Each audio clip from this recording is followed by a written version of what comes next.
সিজনে ধরবো। সিজনের প্রথম ম্যাচটা খুব ভালো কাটলো। নাহিদ রানাটা স্পেল যেটা আসলে পুরো ম্যাচটার ভাগ্যটা গতিপথটাই বদলে দিয়েছিলেন। আমরা কিন্তু ডিক্লাইন না, আমাদের শুধু এই ধারাবাহিকভাবে ভালো খেলার খুব দরকার। পাকিস্তান খুব ভালো দল, আমি আবার বলছি পাকিস্তান খুব ভালো দল, ওরা অবশ্যই ঘুরে দাঁড়াবে। একটা ওপেনিং পেয়ার, একটা সেটেল ওপেনিং পেয়ার নিয়ে এগোতে পারে, তাহলে সেটা দলের জন্য অনেক ভালো হবে।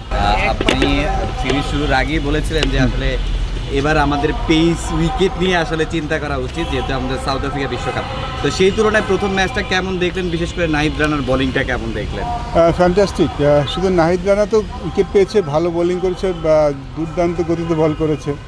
আমাদের একজন ফাস্ট বোলার ব্যাটসম্যানদের পেছনের পায়ে ঠেলে দিচ্ছে, দেখতে পাওয়াটা ভীষণ আনন্দ ছিল। অ্যাট সেম টাইম আমরা তাসকিনও খুব ভালো বল করেছে, মুস্তাফিজ ভালো বল করেছে, মিরাজ ভালো বল করেছে। সো আমার কাছে অলরাউন্ড বোলিং পারফরমেন্স মনে হচ্ছে বাংলাদেশ দলের জন্য। খুব ভালো স্টার্ট হলো আমাদের যেই প্ল্যান করে বাংলাদেশ এগোচ্ছে নেক্সট ওয়ার্ল্ড কাপের হিসাবে, সেই হিসাবে সিজনের প্রথম, আমি সিজনে ধরবো, সিজনের প্রথম ম্যাচটা খুব ভালো কাটলো।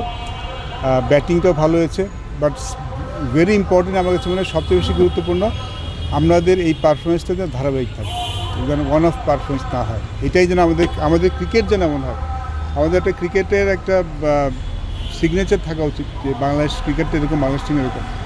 সো আই হোপ যে এটাই আমাদের স্ট্যান্ডার্ড হবে এবং এই স্ট্যান্ডার্ডটা আমরা মেনটেন করবো, স্ট্যান্ডার্ডটা ব্যাপারে আমরা কনসিস্টেন্ট থাকবো। এতটা কি প্রত্যাশা ছিল পাকিস্তানের মতো টিম এত অল্প রানে অল আউট হয়ে যাবে? এবং মানে আসলে ম্যাচটা নিয়ে ওই ব্যাপারটা আসলে কিভাবে দেখছেন? না, আমার মনে হয় যে না, এতটা প্রত্যাশা অবশ্যই ছিল না, এত প্রত্যাশা অবশ্যই ছিল না। দেখুন, মিরপুর উইকেট নিয়ে তো অনেকে অনেক কিছু বলে, এর আগের মনে হয় ওয়েস্ট ইন্ডিজের সাথে খেলার উইকেট নিয়ে অনেকে কিছু বলেছিল, বাট এবার তো কিছু বলার নেই। আমার মনে হয় ওয়ান অফ ডেজ যেখানে একজন ফাস্ট বোলার দুর্দান্ত বল করেছে, just all about Nahid Rana. বাকিরাও ভালো বল করেছে, বাট ওর যে স্পেলটা ছিল ইট ওয়াজ এ ফেরি স্পেল। এরকম স্পেল সবসময় কিন্তু দেখা যায় না। এটা আমার কাছে মনে হয় যে ওদের কম রানে আউট হয়ে গেছে, এটা একটা অনেক বড় কারণ। ইটস নট দ্যাট যে পাকিস্তান টিম খারাপ দল, তাদের হয়তো কিছু নতুন খেলোয়াড় আছে, বাট তারাও কিন্তু বেশ ভালো খেলোয়াড়। তো আমার মনে হয় it's not about Pakistan team. I think যে ওই নাহিদ রানাটা স্পেল যেটা আসলে পুরো ম্যাচটার ভাগ্যটা গতিপথটাই বদলে দিয়েছে। আসলে আমরা তো আসলে প্রথম অনেকটা দারুণভাবে জিতেছি, কালকে একটা ম্যাচ আছে, সেখানে আসলে কতটা প্রত্যাশা আমাদের দলের উপর থাকবে? আর পাকিস্তান কিন্তু প্রথম ম্যাচ হয়তো বা উইকেট বুঝতে একটু সময় নিয়েছে, সেকেন্ড ম্যাচে তারাও ক্যাম্বাক করার চেষ্টা করবে, স্ট্রং যেহেতু সাইড। আমার প্রত্যাশা দলের কাছে একটা, আমরা যেন আমাদের পারফরমেন্সের ধারাবাহিক থাকি। আমাদের নেক্সট বিগেস্ট চ্যালেঞ্জে এটাই। আমরা কিন্তু গত 2-3 বছরে খারাপ যে খেলছি তা না, আমাদের পারফরমেন্সটার গ্রাফটা ওঠানামা একটু বেশি করেছে, যার জন্য কিন্তু অবশ্যই আমরা বলি যে আমরা ডিক্লাইন। আমরা কিন্তু ডিক্লাইন না, আমাদের শুধু এই ধারাবাহিকভাবে ভালো খেলার খুব দরকার। আমরা প্রথম ম্যাচটা খুব ভালো করেছি, আমরা সব ম্যাচে এবার জিতবো না।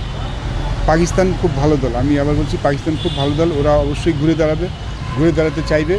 বাট আমরাও যে ভালো দল সেটা আমরা জানি, সেটা প্রমাণ করাটা ধারাবাহিকভাবে খুব ইম্পর্টেন্ট। সো আমার গত লাস্ট ম্যাচেতে আমার কাছে আগামীকালকের ম্যাচটা আরও বেশি গুরুত্বপূর্ণ, যেন আমরা এই পারফরমেন্সটা রিপিট করতে পারি। It will be not the same, Pakistan 117 run all out হবে না, পাকিস্তান তো 250 রান করবে, কিন্তু আমাদের ব্যাটিংটা যেন তেমন হয়। কিন্তু আমরা যদি আগে ব্যাটিং করি, আমাদের দুটোর সামঞ্জস্য যেন ভালো থাকে, আমরা যেন যেটা বললাম যে ধারাবাহিক থাকতে পারি। আরেকটা প্রশ্ন ছিল, সৌম্য সরকারের প্রথম ম্যাচে আমরা দেখিনি, এটা একটু টাফ কল ছিল কিনা? আগের ম্যাচে যে লাস্ট ওয়ানে খেলেছিল সেখানে 90+ একটা রান রিচ করছিল, এবং তার আগের ম্যাচে তার একটা 50 ছিল। এরকম একজনকে আসলে একাদশ থেকে বাজাতে টাফ। আমরা এই মাঝখানে তো 3 মাসের মধ্যে আবার বাংলাদেশ টিম অনেক খেলার মধ্যে গিয়েছে, অনেক খেলা খেলেছে, সেখানে হয়তো অন্য কেউ ভালো করেছে বলে তাকে উপরে টিম ম্যানেজমেন্টে ব্যাক করেছে। বাট আমার মনে হয় যে একটা লম্বা সিজন শুরু হলো, বিশ্বকাপের আগে আমরা অনেক ম্যাচ খেলবো, তো সবাই মনে হয় কম বেশি সুযোগ পাবে। তো আমরা যখন ভালো খেলি তখন ইটস ভেরি ইম্পর্ট্যান্ট যে আমাদের গেম প্ল্যানে মানে স্টিক থাকা। আমরা বাইরের কেউ আছে তাকে দলে খেলাইতে হবে আমার একটা মনে হয় না। আমরা যখন ভালো কিছু করি সেইটা ফলো করা, সেটাকেই ব্যাক করাটা খুব important. So it's not about single individuals, it is about টিমটা কী দরকার চাই, টিমটা কোনটা দরকার সেটা বেশি ইম্পর্টেন্ট। ইন্ডিভিজুয়াল ডাজন্ট ম্যাটার, এখানে আসলে বড় গুরুত্বপূর্ণ ব্যাপার না। বাশার ভাই, তানজিদ তামিমের কথা বলতে হয়, সে একটা প্রস্তুতি ম্যাচ খেলেছে, সেখানে সেঞ্চুরি দেখা পেয়েছে, বিসিএলেও ভালো করেছে। ওপেনিংয়ে আমরা দেখেছি যে আমাদের ব্যাটসম্যানরা কনসিস্টেন্সি মেনটেন করতে পারে না, সেক্ষেত্রে তানজিদ তামিমকে সেই জিনিসটা পূরণ করছে কিনা, বা তাকে নিয়ে কী প্রত্যাশা আসলে? শুধু তানজিদ তামিম নয়, আমি চাইবো যে সাথে যিনি আছেন তিনিও যেন কনসিস্টেন্ট থাকেন।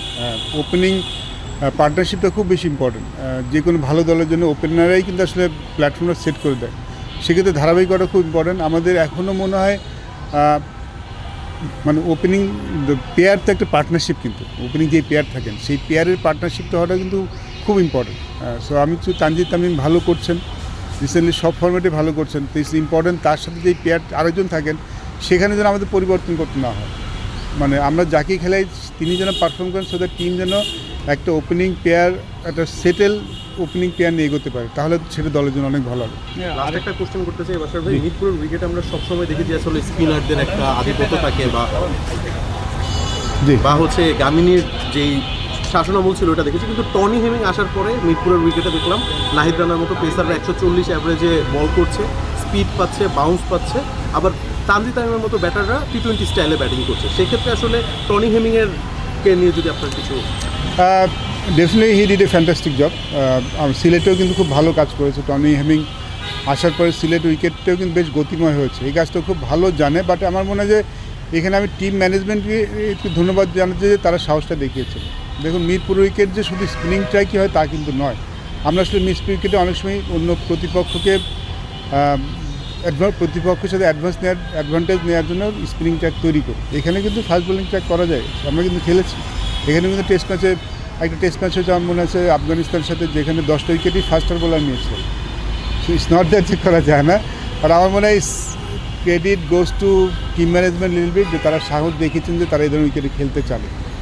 অবশ্যই আমাদের সামনে যে এই ওয়ার্ল্ড কাপটা আছে সেখানের কন্ডিশনে সিমিলার থাকবে, তো সেক্ষেত্রে যখন আমরা অন্য দলের সাথে খেলবো আমরা এই সাহসটা দেখি যে এরকম উইকেট চেয়েছি, সেটা খুব গুরুত্বপূর্ণ ছিল এবং সেখানে আমরা প্লেয়ার রেসপন্ডও করেছি, which is very good. So credit goes to everyone. আমার মনে হয় ডেফিনেটলি কিউরেটর যিনি এই ধরনের উইকেট তৈরি করে দিয়েছেন এবং টিম ম্যানেজমেন্ট যারা এরকম উইকেটে খেলার সাহস করেছে দেখিয়েছেন। গত ম্যাচে বোলিংয়ের পাশাপাশি ব্যাটিং যেমন ভালো হয়েছে, ফিল্ডিংটাও কিন্তু ভালো হয়েছে, কয়েকটা দুর্দান্ত ক্যাচ ছিল। আসলে এরকম তিন ডিপার্টমেন্টে যখন জ্বলে ওঠে তখন এটা আসলে কতটা আত্মবিশ্বাস যোগায় সিরিজ জেতার ক্ষেত্রে? তিন ডিপার্টমেন্টে জ্বলে ওঠা তো খুব ইম্পর্টেন্ট। দেখুন আমাদের টিমটা কিন্তু রিলেটিভলি ইয়াং সাইড, খুব বেশি সিনিয়র প্লেয়ার নেই। এই দলের কাছে কিন্তু প্রত্যাশা থাকে যে ব্যাটিং বোলিং যেমন হোক ফিল্ডিংটা ভালো হবে। সো ফিল্ডিংটা ভালো হওয়াটা ডেফিনেটলি অনেক সাহায্য, কারণ একটা ভালো ক্যাচ এবং ভালো ফিল্ডের জন্য একটা ভালো বাউন্ডারি সেভ করেন বা রান সেভ করেন, তখন বোলারদের কনফিডেন্স একটু বেড়ে যায়। সো ইটস ভেরি ফিল্ডিংটা খুব গুরুত্বপূর্ণ। এই জন্য ক্রিকেটে বলাই থাকে যে ব্যাটসম্যান যত ভালো ব্যাটসম্যান হোক, যত বোলার ভালো হোক, ফিল্ডিংটার সাথে ভালো হতেই হবে। সো ফিল্ডিংটা খুব ইম্পর্ট্যান্ট টিমের পারফরমেন্স আপলিফ্ট করার জন্য। আমি চাইবো যে যেটা ব্যাটিং বোলিংয়ের ক্ষেত্রে করলাম, ফিল্ডিংটাও যেন কনসিস্টেন্ট থাকে, আমাদের ইনকনসিস্টেন্ট নয়, সেখানে যেন আমরা কনসিস্টেন্টলি ভালো করি। Thank you. Thank you.